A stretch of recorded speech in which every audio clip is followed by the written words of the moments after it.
Guys to my YouTube channel pharmacology tips and tricks. और आज हम यहाँ देखने वाले हैं एंटी एस्थमेटिक ड्रग्स के बारे में, इसकी फार्माकोलॉजी के बारे में। तो आज स्पेशली पार्ट 1 है इसका, जिसमें कि हम कवर करने वाले हैं सिम्पथोमाइमेटिक्स ड्रग्स के बारे में, राइट। तो गैस चलिए स्टार्ट करते हैं आज का वीडियो। और वीडियो स्टार्ट करने से पहले मैं रिक्वेस्ट करना चाहूँगा, जो भी पर्सन है नए हैं please like share the video और सब्सक्राइब माई चैनल, ताकि जो भी वीडियोज़ हैं आपको सही टाइम पर मिलते रहें। तो गैस चलिए स्टार्ट करते हैं आज का वीडियो। बात करते हैं अस्थमा के बारे में। तो अस्थमा के बारे में आपने सुना होगा कि कोई पर्सन है जिसको कि मतलब सांस लेने में प्रॉब्लम हो रही है, तो ये क्यों हो रहा है, राइट। तो यहाँ हम बात करेंगे कि जो हमारा ट्रेकिया होता है और जो ब्रोंकाई होती है, ओके।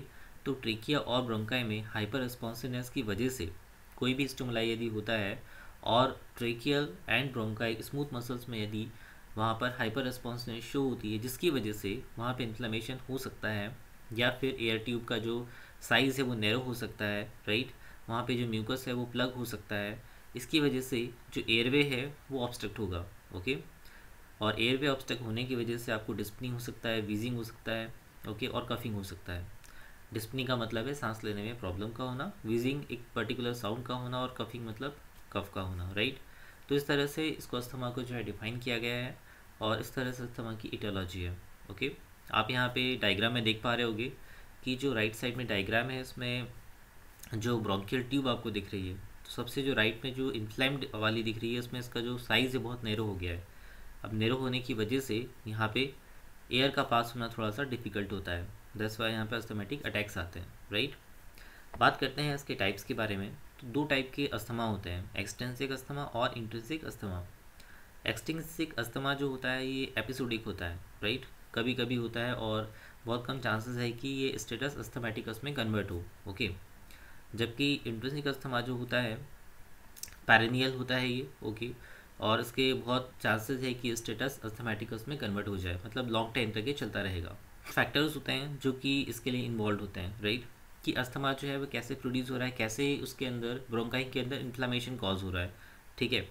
तो यहाँ पे कुछ मीडिएटर्स होते हैं, जैसे कि हिस्टामिन है, प्रोटीएज एंजाइम है, या TNF alpha, that is tissue necrotic factor alpha, okay.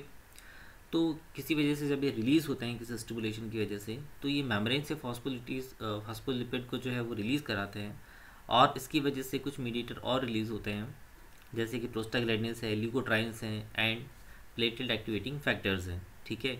ये सब फैक्टर मिलके आगे किसी जीन को प्रमोट करते हैं, और वो जो जीन होता है एक्टिवेट होने के बाद किसी प्रोटीन को बनाता है, राइट।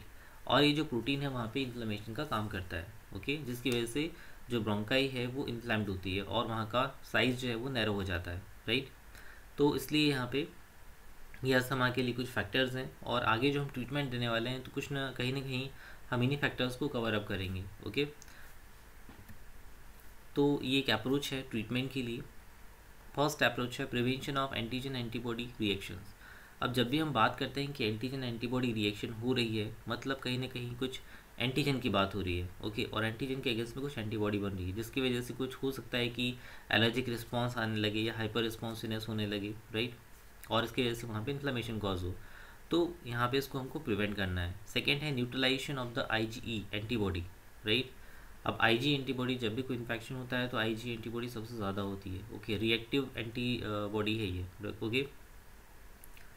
तो रिएक्टिव एंटीबॉडी के ज़्यादा होने की वजह से भी यहाँ पे प्रॉब्लम एसोसिएटेड होती है, इसलिए इसको न्यूट्रलाइज करना ज़रूरी है।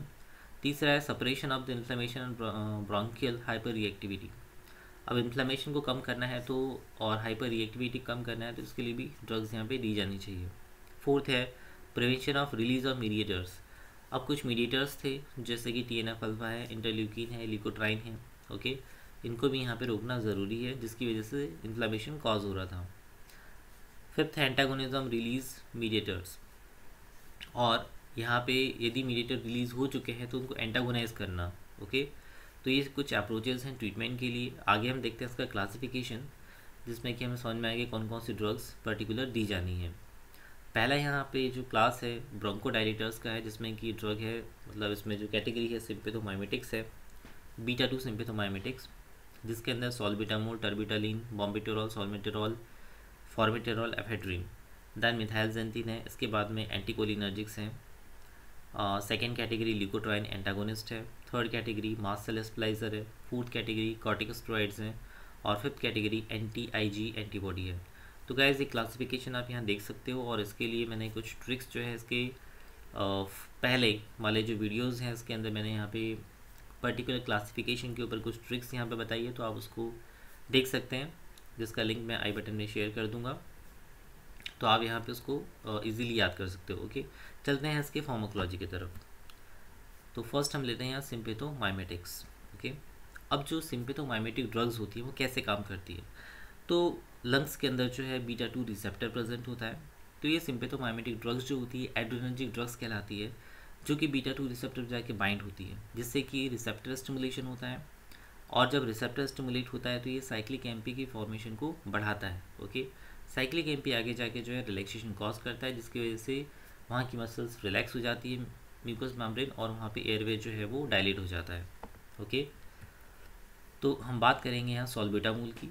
तो सॉल्बिटामोल जो है ये हाईली सेलेक्टिव बीटा 2 एगोनिस्ट है। ओके, मतलब बीटा 2 की एक्टिविटी को ये बढ़ाने वाला होगा, राइट।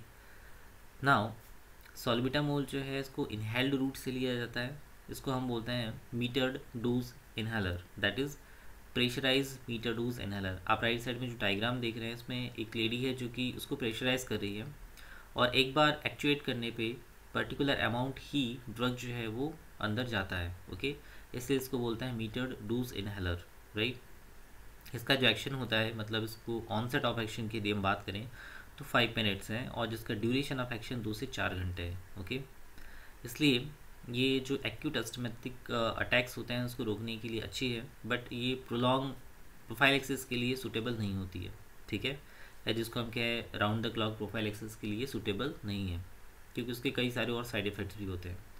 तो साइड इफ़ेक्ट की यदि बात करें तो उसमें मसल्स ट्रेमर का होना, पाल्पिटेशन का होना, राइट, हार्ट बीट का प्रॉब्लम प्रॉपर ना होना, रेस्टलेसनेस होना, नर्वसनेस होना, थ्रोट इरिटेशन और एंकल एडिमा का होना, ठीक है, और कभी कभी इसमें हाइपोकैलेमिया भी पॉसिबल हो सकता है। ओके, तो ये सॉल्बिटामोल की फार्माकोलॉजी के बारे में था, इसके साइड इफ़ेक्ट हैं, ठीक है। इसके अलावा यदि बात करें इसके कुछ फार्माकोकाइनेटिक पैरामीटर्स के बारे में, तो इसका जो मेटाबॉलिज्म है, इसका प्री सिस्टमेटिक मेटाबॉलिज्म होता है गट वॉल के थ्रू। ओरल बायोबिलिटी 50% है। ओरल सॉल्बिटामोल जो है ये 4 से 6 घंटे के लिए वर्क करता है, जिसको हम ड्यूरेशन ऑफ एक्शन कहते हैं, ठीक है। और आइसोप्रेनिल कंपैरिजन में ये थोड़ा लॉन्ग एक्टिंग है, ठीक है। फिर हम बात करेंगे दूसरी ड्रग टर्बिटालिन के बारे में। तो टर्बिटालिन का एक्शन भी जो है और प्रॉपर्टी भी लगभग सेम है सॉल्बिटामोल के जैसे, ठीक है। इसको भी आप इनहेल्ड, मतलब इसके भी इनहेलर्स आते हैं, ठीक है, और ब्रोंकोस्पाज्म को ही कम करता है, राइट। नेक्स्ट हम यहाँ बात करने वाले हैं बॉम्बेटेरॉल के बारे में, जो कि बिस्कार्बामेट ईस्टर प्रोडक्ट है टर्बिटालिन का, और ये जो होता है पर्टिकुलरली स्लोली हाइड्रोलाइज्ड होता है लंग्स के थ्रू, और इसका जो एंजाइम है दैट इज़ द स्यूडोकोलिनेस्ट्रेज, राइट। फिर बात हम यदि करते हैं कि इसका जो एक्शन है वो नॉक्टर्नल अस्थमा के ऊपर है, क्रोनिक अस्थमा में इसको यूज़ किया जाता है, जिसका यदि डोज की हम बात करें तो 10 से 20 मिलीग्राम ओरल रूट से इसको दिया जाना चाहिए। ओके, तो ये ड्रग है। बात करेंगे सॉल्मेट्रॉल के बारे में। सॉल्मेट्रॉल जो है ये first long acting selective beta 2 agonist है, ठीक है। सेलेक्टिव है ये और साथ में लॉन्ग एक्टिंग भी है, बट इसका जो ऑनसेट ऑफ एक्शन है वो थोड़ा धीरे है या स्लो है, ठीक है। तो इसको हम जो है डेली बेसिस पे जो है ट्वाइस इनहेल करना होता है, और मेंटेनेंस थेरेपी के लिए ये भी नॉक्चुरल अस्थमा के लिए यूज़ होता है, पर एक्यूट अस्थमा के लिए यूज़ नहीं होता, या एक्यूट सिम्टम्स के लिए यूज़ नहीं होता, ठीक है। तो दोनों ही ड्रग जो है बॉम्बेटेरॉल और सॉल्मेट्रॉल दोनों ही नॉक्चुरल अस्थमा के अटैक्स के लिए यूज़ की जाती है। होप सो गाइस आपको यहाँ पे काफ़ी कुछ चीज़ें क्लियर हुई होंगी। Thank you for watching this video. मिलते हैं नेक्स्ट वीडियो में, और नेक्स्ट वीडियो का टॉपिक होगा मिथाइलजेंथीन एंड इसकी फार्माकोलॉजी। सो गाइस तब तक के लिए थैंक यू, बाय बाय।